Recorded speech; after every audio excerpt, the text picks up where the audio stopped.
இப்போ நம்ம எந்த உணவு எடுத்தாலுமே வந்து வீட்லயே வந்து எல்லா பிரச்சனைகளுக்குமே வந்து பாட்டி வைத்தியம் பண்றாங்க. இதுக்குமே வந்து வீட்ல பண்ணக்கூடிய பாட்டி வைத்தியம் இருக்கா சார்? ஆமா, நெறைய இருக்கு.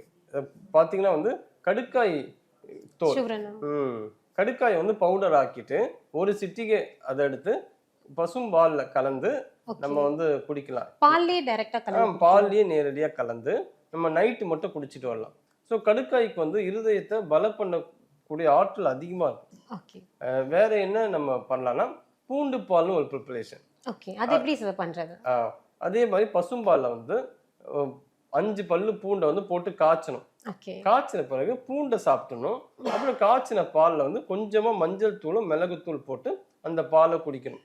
ஓகே இது சார். நைட்டு மட்டும் நம்ம செஞ்சுட்டு இருந்தா போதும். இந்த பூண்டு பால் என்ன பண்ணுதுன்னா, முன்னாடியே சொன்ன மாரி பூண்டும், மஞ்சளும் ஹார்ட்டோட ஃபங்ஷன் நல்லா இம்ப்ரூவ் பண்ணுது. Okay sir. தொடர்ந்து அந்த இந்த மாரி பூண்டு பால சாப்பிட்டுக்கிட்டே இருந்தோம்னா, கார்டியோமெகாலி பிரச்சனை கண்டிப்பா குறையும்.